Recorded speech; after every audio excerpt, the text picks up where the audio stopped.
E veja que movimento é porque o Espírito Santo não parou no tempo, não. Está em movimento o tempo todo. Está realizando alguma coisa, está fazendo, não fica parado. Então nós vemos aí que o Espírito Santo é uma pessoa que ele ensina, ele guia, ele consola, ele fala.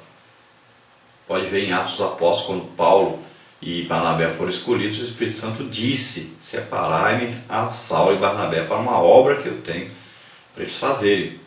Então o Espírito Santo fala através de profecia, palavra de sabedoria, palavra de conhecimento, línguas, interpretação de línguas. Então ele fala.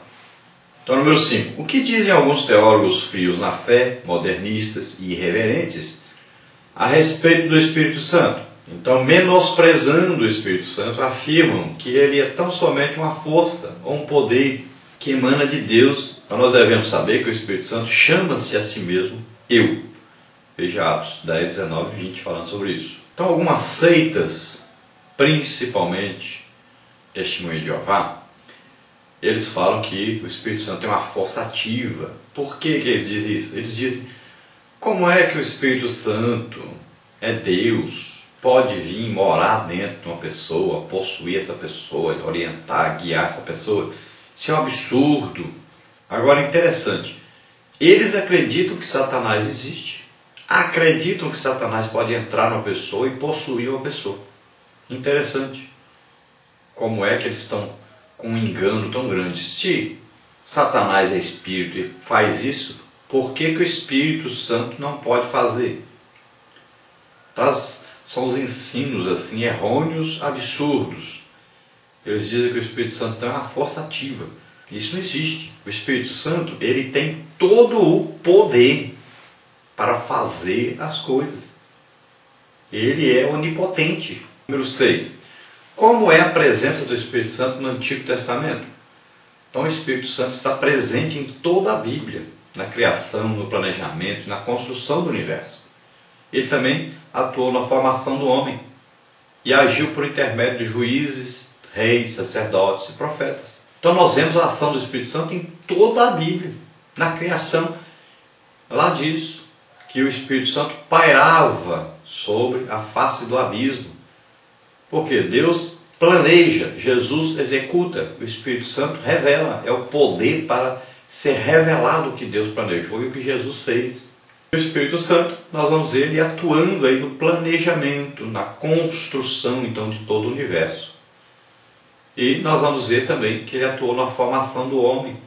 A Bíblia diz que Maria, lá no seu útero virgem, ela recebeu o quê? O Espírito Santo ali que gerou Jesus no ventre de Maria. Então, ele está presente na criação de todas as coisas. E o Espírito Santo sempre agiu através aí dos juízes, dos profetas, dos patriarcas. Sempre esteve presente, direcionando, né? Principalmente para que a Bíblia fosse escrita, para que os milagres fossem realizados. Em tudo, então, está presente aí o Espírito Santo nas realizações da obra de Deus. Sim, podemos dar um exemplo interessante sobre Moisés, por exemplo. A Bíblia diz que Deus tirou de Moisés o Espírito e colocou aí nos 70 anciãos. Então, Deus não tirou o Espírito Santo e dividiu em 70, não. O mesmo Espírito que estava sobre Moisés, ele foi colocado nos 70 anciãos, e Moisés continuou com o Espírito Santo. Número 7. Como é a presença do Espírito Santo no Novo Testamento? Então o Espírito Santo fez presente ainda no nascimento e na vida terrena de Jesus. Ele inspirou, capacitou e guiou os autores do Novo Testamento a registrar fidedignamente os principais episódios do ministério de Cristo. Sua atuação em Atos dos Apóstolos é tão marcante que o livro é conhecido também como os Atos do Espírito Santo.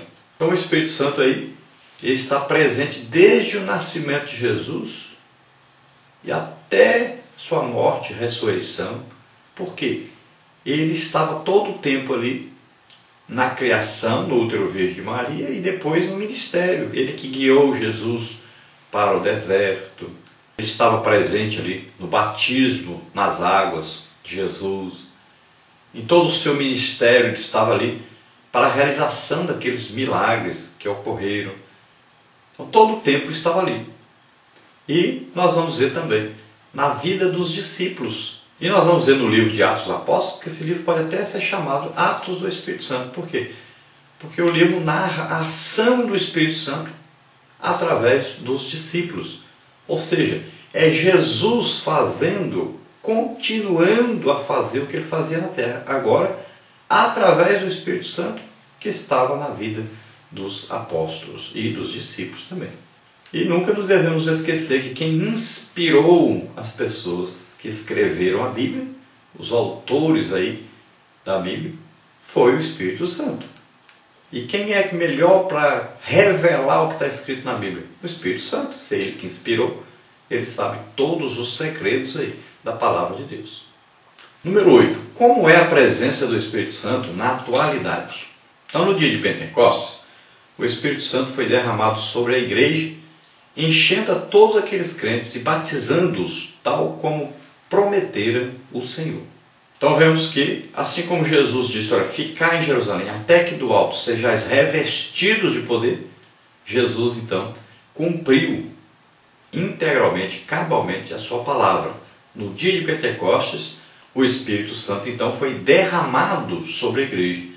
E eles foram cheios do Espírito Santo e começaram então a falar em línguas, a profetizarem. Tudo por causa do batismo com o Espírito Santo no dia de Pentecostes. Então, antes desse dia de Pentecostes, Jesus assoprou sobre eles e eles receberam o Espírito Santo. Agora, no dia de Pentecostes, é diferente. Eles agora foram cheios do Espírito Santo e começaram a falar em línguas, profetizar. E começaram agora a fazer a obra de Deus, cheios do Espírito Santo, do jeito que Jesus disse que era para fazer. Após o Pentecostes, então, os discípulos passaram a pregar e evangelizar vigorosamente e eficazmente, alcançando Israel e as nações gentias sem impedimento algum. Então, obedecendo a Jesus, eles ficaram até que foram revestidos de poder. Foram cheios do Espírito Santo. Foram batizados com o Espírito Santo.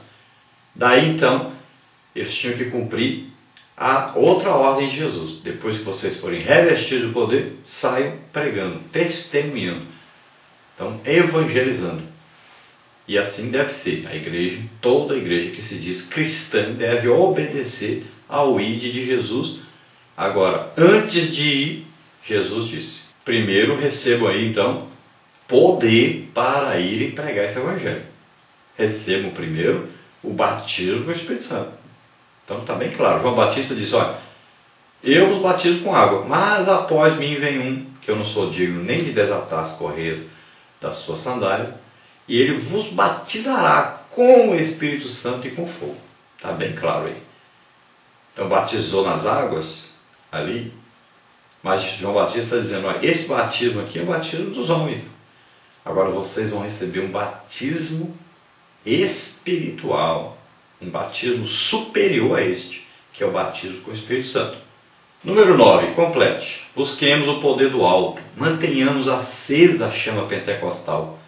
O autêntico Pentecostes leva o crente a evangelizar com poder e dinamismo, a orar e a contribuir para a obra missionária. Precisamos do Espírito atuando poderosamente em nosso meio. Caso contrário, correremos o risco de compactuar com o mundo. Laodiceia tornou-se intragável porque havia se tornado espiritualmente morna. Busquemos, pois, o poder do alto e lancemo-nos à conquista do mundo para Cristo no poder do Espírito Santo. Então aqui, o pastor Elianais cita aqui a igreja de Laodiceia, que era morna. E Jesus disse, porque não és nem frio nem quente, então é morno, eu te vomitarei, não quero você. Você tem um gosto estranho, tempero está ruim. Então assim são as igrejas que se dizem cristãs, não é frio. Por quê? Porque não é que não conheça o Evangelho, não conheça a Bíblia. Mas, por quê? Porque não tem ainda o conhecimento do Espírito Santo. É uma igreja que se diz cristã, que prega a Bíblia, fala sobre Jesus, prega a salvação, tudo, mas só que é uma igreja morna. Porque para ser quente precisa de fogo. Precisa de quê? Do Espírito Santo. João Batista diz, olha, vos batizará com o Espírito Santo e com fogo. É fogo mesmo. É poder mesmo. Então essas igrejas que se dizem cristãs, mas não vivem em comunhão com o Espírito Santo, não são no poder do Espírito Santo, são as consideradas mornas. E Deus diz: eu não tolero você. Se você fosse frio, pelo menos poderia se converter, se tornar quente. Mas você mente, se engana, engana as pessoas, vive de tal maneira como se fosse cristã, mas na verdade não é, porque não admite, não aceita, não obedece. Jesus diz: fique, receba o revestimento, depois sai pregando o Evangelho. E você é desobediente, prega o Evangelho, fala que é cristã, mas não recebe o Espírito Santo. E ainda expulsa e trata mal aqueles que recebem.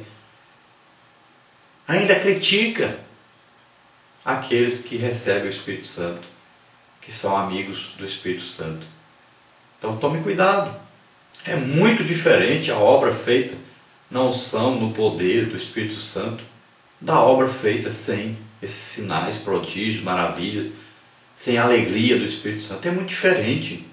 Daniel Berg e Gunnar Wing, quando chegaram ao Brasil, eles foram batizados com o Espírito Santo lá nos Estados Unidos. Eles eram antes batistas tradicionais, que não aceitavam a presença do Espírito Santo, eram mornos, não era nem quente nem frio. Tinham se convertido ao Evangelho, mas não conheciam o Espírito Santo, nem o poder do Espírito Santo em operação, nem aceitavam isso, nem acreditavam nisso. Foram para os Estados Unidos e lá eles receberam então o batismo com o Espírito Santo, viram o Espírito Santo em operação, principalmente naquela época aí, na igreja do pastor Seymour, ali na rua Azusa, e eles participaram desse avivamento e vieram para o Brasil, foram enviados por Deus para o Brasil. E aqui eles trouxeram então exatamente essa doutrina que é bíblica, trouxeram essa experiência pentecostal que eles tiveram lá nos Estados Unidos. E aqui então os cultos eram maravilhosos, eram pessoas mesmo cheias do Espírito Santo. Se você lê aí os livros escritos sobre Daniel Berg, Gunnar Wing, você vai ver que eles caíam pelo chão, contam até que o assoalho algumas vezes rebentou-se, contam aí de ficarem rindo a noite inteira, contam da alegria da presença do Espírito Santo, do poder do Espírito Santo, e contam que a obra de Deus foi feita assim, na unção no poder do Espírito Santo. Sempre foi assim. E nós, muitos de nós hoje, com o nome aí de Assembleia de Deus, a igreja fundada por Daniel Berg e Gunnar Wing, estamos deixando isso, estamos achando essas coisas absurdas. Muitos estão querendo se tornar mornos, estão dando mais valor ao diploma, à intelectualidade humana, do que ao poder do Espírito Santo. Então devemos priorizar a ação do Espírito Santo na igreja. É assim que a igreja cresceu, se desenvolveu. É assim que foi ensinado. E nós passamos aí 3 meses aprendendo sobre isso agora, falando sobre Atos dos Apóstolos.